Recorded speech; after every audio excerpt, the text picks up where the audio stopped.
Selamat siang Bapak Ibu. Jadi perkenalkan, nama saya Iwayan Puaji SSI.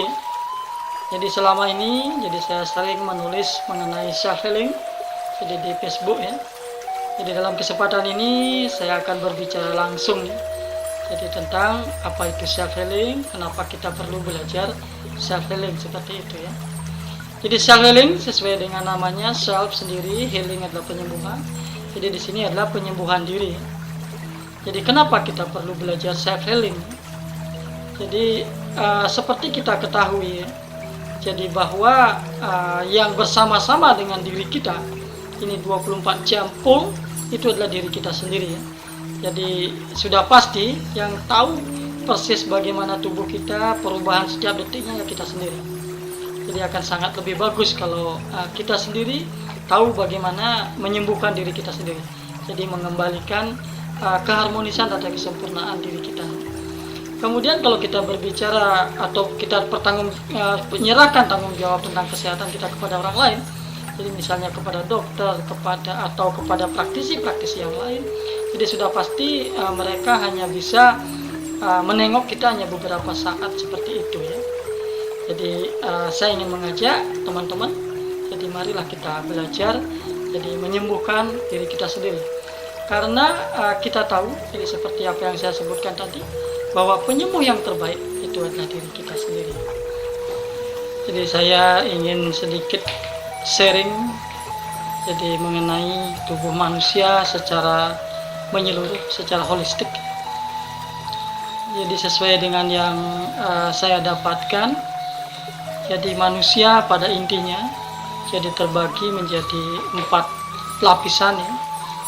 Jadi lapisan pertama itu adalah lapisan fisik, jadi tubuh fisik kita sendiri ini yang kelihatan, yang bisa kita lihat dengan mata telanjang, itu yang disebut sebagai lapisan fisik, dimana kita tahu lapisan fisik itu terdiri atas sel, kemudian membentuk jaringan, jaringan membentuk organ, organ membentuk sistem fisiologis, dan begitu seterusnya. Jadi mungkin untuk lapisan fisik nanti bisa kita bahas secara mendetail. Kemudian lapisan kedua itu lapisan pola sirkuit energi. Jadi manusia pada dasarnya, jadi kalau kita yang kita ketahui, itu dalam tubuh manusia di lapisan kedua itu ada energi. Jadi alur daripada energi disebut dengan pola sirkuit energi. Di energi itu ada cakra, sering disebut dengan cakra sebagai pusat keluar masuknya energi. Kemudian ada juga jalurnya itu disebut meridian. Kemudian kalau energinya bagus itu bisa sampai memancar keluar tubuhnya, itu disebut dengan aura. Kemudian bagian yang ketiga daripada tubuh manusia itu adalah batin. Jadi batin ini adalah software daripada manusia. Jadi batin ini itu berada di otak pada saat kalau kita lihat secara fisik ya. Jadi batin sadar dan batin bawah sadar ya. Kemudian lapisan yang berikutnya itu adalah lapisan spirit ya. Jadi inilah inti daripada kehidupan manusia. Jadi spirit ini bermacam-macam, ada yang menyebut sebagai roh, kemudian ada yang menyebut sebagai spirit, ada juga menyebut dengan sebutan-sebutan yang lain ya. Jadi pada intinya di sanalah inti daripada kehidupan kita ya. Jadi mungkin itulah 4 lapisan tubuh yang ada di dalam tubuh kita. Jadi mungkin nanti selanjutnya saya akan menjabarkannya secara mendetail.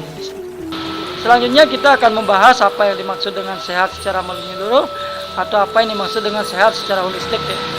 Jadi sudah pasti yang dikatakan sehat secara menyeluruh atau holistik ini adalah keempat lapisan tubuh ya. Baik lapisan fisik, lapisan pola sirkuit energi, lapisan batin, dan lapisan spirit itu dalam kondisi yang sempurna, harmonis, dan sehat ya. Jadi yang pertama lapisan fisik terdiri atas sel, kemudian membentuk jaringan, membentuk organ, membentuk sistem fisiologis. Jadi semua sistem fisiologis yang ada dalam tubuh kita itu dalam kondisi harmonis, dalam kondisi sempurna ya, dan dalam kondisi sehat. Itu sehat untuk lapisan yang pertama. Kemudian lapisan yang kedua terdiri atas cakra sebagai pusat energi, meridian sebagai jalurnya, dan aura sebagai medan energinya ya. Jadi di mana lapisan kedua lapisan pola sirkuit energi dikatakan sehat, jadi energi bisa masuk ke seluruh sel-sel ya. Jadi melalui meridian-meridian yang ada. Jadi artinya meridiannya tidak mengalami hambatan atau tidak mengalami gangguan. Itu lapisan kedua ya. Kemudian lapisan ketiga itu adalah lapisan batin yang terdiri atas batin sadar dan batin bawah sadar. Nah, ini dikatakan sehat ya sudah pasti. Jadi batin bawah sadarnya tidak memiliki sampah-sampah batin ya. Nah, sehingga pada saat batin sadar itu membutuhkan informasi di batin bawah sadar, itu bisa diakses, kemudian bisa berjalan dengan secara sempurna ya, tanpa hambatan dari sampah-sampah batin ya. Kemudian lapisan yang ketiga itu adalah lapisan spiritual. Ya sudah pasti kita dikatakan sehat apabila spiritnya atau yang mengendalikan tubuh kita itu sebagai pusat kesadaran kita itu adalah spirit, itu dalam kondisi yang damai. Nah, itulah yang dikatakan jadi di mana kita mengalami sehat secara holistik atau secara menyeluruh ya. Jadi lapisan fisik, lapisan pola sirkuit energi, lapisan batin, dan lapisan spirit itu dalam kondisi yang harmonis, sempurna, dan sehat ya. Jadi pembahasan sebelumnya kita sudah membahas apa yang dimaksud dengan tubuh secara holistik atau tubuh secara menyeluruh. Kemudian sudah kita lanjutkan juga apa yang dimaksud dengan sehat secara menyeluruh atau sehat secara holistik. Jadi kali ini kita akan membahas apa sebenarnya yang menyebabkan tubuh kita mengalami ketidakharmonisan atau tubuh kita mengalami sakit ya. Namun sebelum kita lanjut ke penyebab tubuh kita mengalami sakit, kita akan ulas dulu seperti apa atau bagaimana caranya spirit mengendalikan tubuh kita sampai ke lapisan tubuh fisik. Jadi kita tahu spirit itu adalah sebagai pusat pengendali tubuh kita atau sebagai pusat kesadaran kita. Nah, di sini dia akan mengendalikan tubuh kita menggunakan dua buah program pengendali atau software ya. Yang pertama, software atau program pengendalinya itu adalah jiwa, di mana kita tahu bahwa jiwa ini adalah mencatat atau pengalaman-pengalaman berkali-kali kehidupan ya. Sedangkan batin ini hampir 95% itu merupakan batin bawah sadar. Nah, di sini menyimpan dan mencatat pengalaman-pengalaman hidup pada saat kehidupan kali ini. Nah, kemudian dua program pengendali ini dipergunakan secara bersama-sama. Jadi namun dalam setiap mengambil keputusan, sering sekali antara jiwa dan batin ini mengalami perbedaan pendapat ya. Namun yang sering diputuskan atau dipergunakan atau dijalankan itu sering sekali batin yang dijalankan ya, karena sering kita mengutamakan kepentingan fisik ya, kepentingan kehidupan kali ini. Jadi sehingga sering sekali jiwa itu merasa kecewa dan mengalami tekanan-tekanan jiwa seperti itu. Nah, kemudian berbicara dari batin, jadi batin ya. Nah, di sini ada batin sadar dan batin bawah sadar. Jadi ketika program itu diambil dari batin bawah sadar dan eksekusi di batin sadar, nah kemudian ketika batin ini ingin melaksanakan sesuatu tugas tertentu, maka batin inilah yang akan menyampaikan ke seluruh organ ya, itu melalui saraf-saraf yang ada ya. Jadi melalui saraf-saraf yang ada, kemudian batin itu memerintahkan, kemudian organ-organ menerima ya. Jadi menerima informasi lewat saraf-saraf yang ada. Nah, kemudian berbeda dengan batin bawah sadar. Jadi ketika program itu dieksekusi melalui batin bawah sadar atau di bawah kesadaran kita, itu bukan saraf ya. Jadi intinya pada saat kita menjalankan batin bawah sadar, berarti tingkat kesadaran kita turunkan. Jadi di sana sudah berada di batin bawah sadar. Nah, sehingga saraf kita dalam kondisi yang istirahat. Jadi untuk menginformasikan kepada seluruh organ kita itu adalah pola sirkuit energi. Seperti itu. Jadi sehingga semua organ kita mendapatkan informasi, sehingga organ kita akan digerakkan sesuai dengan program pengendali yang menjalankan ya, seperti itu. Nah, kemudian berbicara apa sebenarnya penyebab daripada tubuh kita mengalami sakit ya. Nah, ini berawal daripada batin ya. Jadi sudah pasti batin ini punya dua kondisi ya. Jadi yang pertama, kondisi batin itu dalam kondisi damai, kondisi bahagia, kondisi senang. Kemudian begitu juga sebaliknya. Jadi batin bisa saja dalam kondisi stres, kondisi tidak normal dan lain sebagainya. Nah, di sini batin ini akan mempengaruhi hormon ya, dari hormon dalam tubuh kita. Nah, ketika batin kita dalam kondisi yang yang damai, yang bahagia, yang senang, sudah pasti hormon yang dihasilkan oleh otak kita itu adalah hormon senang. Berarti seperti serotonin, endorfin, dopamin, dan oksitosin. Itu 4 hormon senang yang selalu membuat tubuh kita menjadi rileks ya. Nah, kemudian dengan tubuh kita menjadi rileks, jadi sudah pasti semua peredaran darah kita lancar ya. Jadi pola sirkuit energinya juga tidak mengalami hambatan ya. Jadi seperti itu. Nah, dalam kondisi seperti itu sudah pasti yang pertama adalah tubuh rileks, semua peredaran darah lancar, kemudian saraf pun juga bagus. Nah, ini sistem kekebalan tubuh kita sudah pasti kuat ya. Nah, dengan kuatnya sistem kekebalan tubuh, ini akan kuat sekali untuk menghadapi tantangan-tantangan ya. Baik itu berupa keadaan situasi alam, kemudian pola hidup, cara makan, kemudian termasuk juga serangan-serangan seperti virus ya. Itu akan kuat. Jadi tubuh kita sudah pasti akan sehat.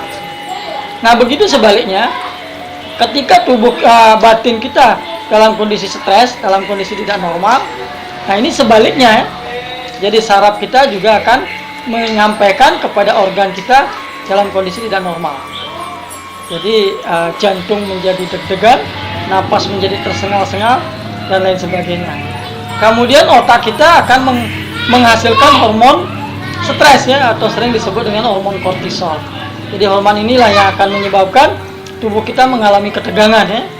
Kemudian pola sirkuit energi itu akan menghasilkan energi negatif.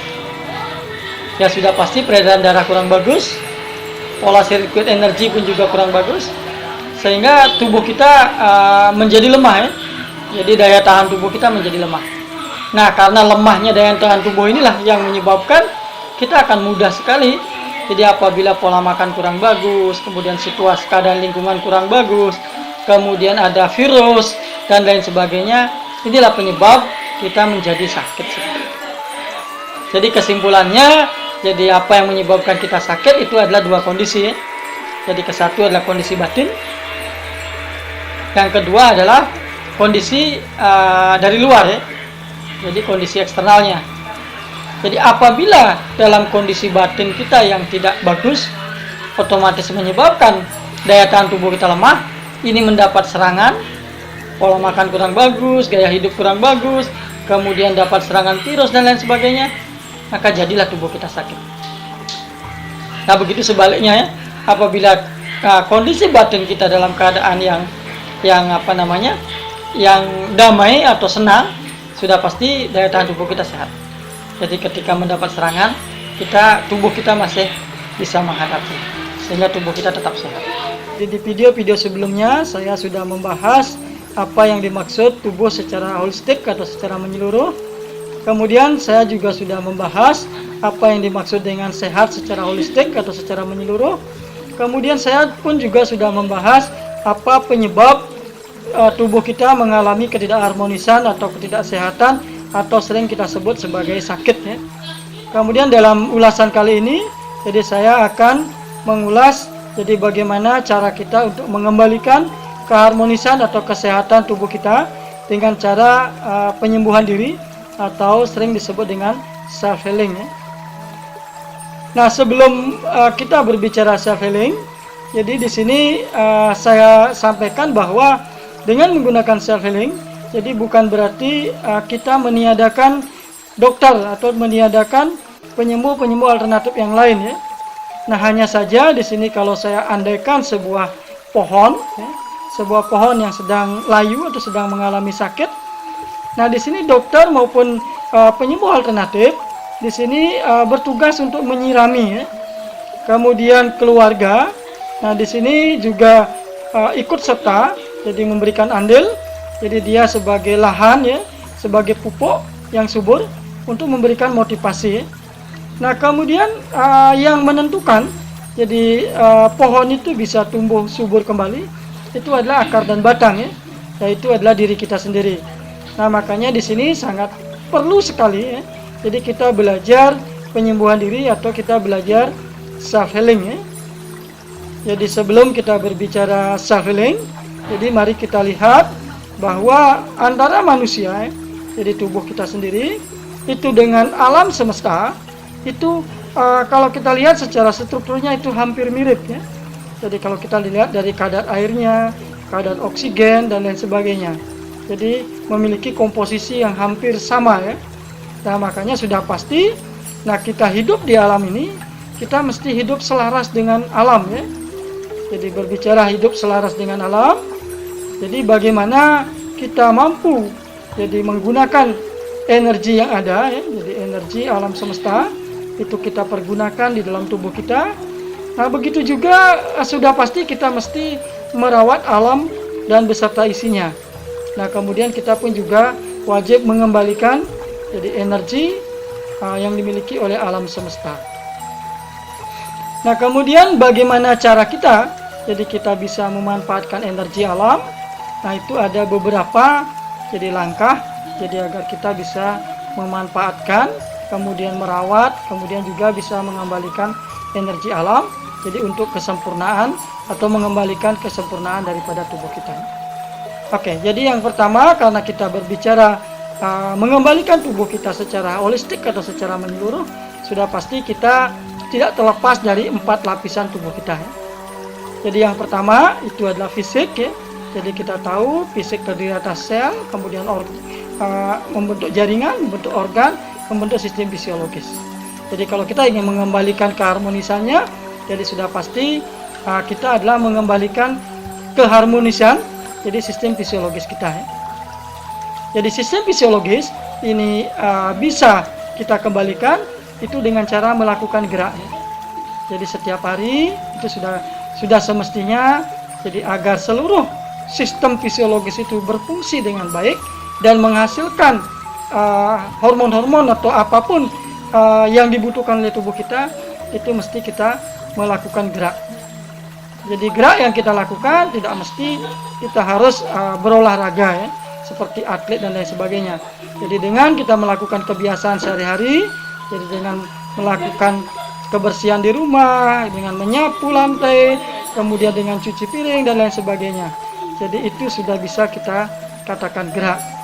Jadi dengan melakukan gerak, jadi sudah pasti semua sistem fisiologis yang ada dalam tubuh kita itu akan berguna ya. Jadi akan aktif kembali ya. Jadi sehingga tubuh kita apa yang dibutuhkan itu akan terproduksi seperti itu. Kemudian yang kedua, jadi kita lapisan yang kedua itu adalah pola sirkuit energi ya. Terus bagaimana cara kita mengembalikan supaya pola sirkuit energi kita itu bisa berjalan normal ya, supaya harmonis atau sehat ya. Nah, di sini kita berbicara pola sirkuit energi itu tidak terlepas dengan napas ya. Jadi pada saat kita bernapas, jadi sel kita pun juga bernapas. Dengan bernapasnya sel, jadi mitokondria akan membakar gula dan lemak, itu akan menghasilkan energi positif. Jadi dengan kita sering melakukan olah napas, jadi energi positif akan terproduksi. Jadi sudah pasti dengan energi positif terproduksi banyak, jadi energi negatif itu akan terdorong keluar dari tubuh kita. Nah, di samping itu, jadi nafas ini adalah jembatan penghubung antara batin dan tubuh fisik kita. Jadi kita ketahui ya, pada saat nafas kita berbeda, jadi berarti batin kita yang berbeda. Jadi pada saat kita mengalami panik, stres dan lain sebagainya, nafas kita akan terasa ngos-ngosan dan lain sebagainya. Jadi dengan kita mengingat nafas, berarti kita mengingat batin. Dengan mengembalikan nafas kita menjadi normal, dengan mengembalikan nafas kita menjadi normal, berarti kita akan mendamaikan batin kita. Seperti itu. Nah, kemudian yang ketiga, lapisan ketiga itu adalah batin. Jadi bagaimana cara kita untuk mengembalikan batin kita menjadi normal kembali, itu dengan sentuhan cinta kasih. Jadi melalui sentuhan cinta kasih, jadi kita akan bisa melepas sampah-sampah batin yang tersimpan di memori bawah sadar kita. Jadi sehingga dengan terlepasnya sampah-sampah batin di memori bawah sadar kita, nah itu sudah pasti memori-memori positif akan diakses oleh batin sadar kita, jadi tidak diganggu oleh sampah-sampah batin. Kemudian yang keempat, itulah bagaimana kita membuat spirit kita menjadi damai. Itu satu-satunya adalah dengan melakukan keheningan. Jadi keheningan yang saya maksud di sini bisa dengan relaksasi, bisa dengan hipnosis, bisa dengan meditasi dan lain sebagainya. Jadi dengan kita melakukan keheningan, jadi kita menurunkan tingkat kesadaran kita sehingga mencapai turun, mencapai alam bawah sadar, kemudian masuk ke jiwa, kemudian masuk ke diri sejati. Dengan kita berada di diri sejati, jadi diri sejati kita lah yang bisa mengembalikan kembali keharmonisan lapisan-lapisan yang lain. Jadi hanya diri sejatilah yang mampu mengembalikan keharmonisan batin kita, mengembalikan keharmonisan pola sirkuit energi kita, begitu juga dengan menyembuhkan jadi fisik kita yang mengalami gangguan. Jadi itu adalah dengan cara melakukan keheningan. Jadi bisa saya simpulkan, jadi self healing yang mesti kita lakukan, jadi penyembuhan diri. Yang pertama adalah melakukan gerak. Yang kedua itu adalah melakukan selalu waspada dengan napas kita. Yang ketiga itu adalah melakukan atau sentuhan cinta kasih. Jadi kita mengasihi, mencintai, kita dikasih dan dicintai. Nah itu akan menyehatkan otak kita atau batin kita. Kemudian yang keempat itu adalah dengan melakukan keheningan. Itu bisa meditasi, bisa relaksasi, bisa hipnosisnya. Jadi keempat yang saya sebutkan tadi, itulah langkah-langkah self healing yang saya tawarkan kepada Bapak Ibu yang ada di rumah. Oke, jadi mungkin itu yang bisa saya berikan. Jadi terima kasih atas perhatiannya. Jadi semoga bermanfaat untuk Bapak Ibu yang ada di rumah.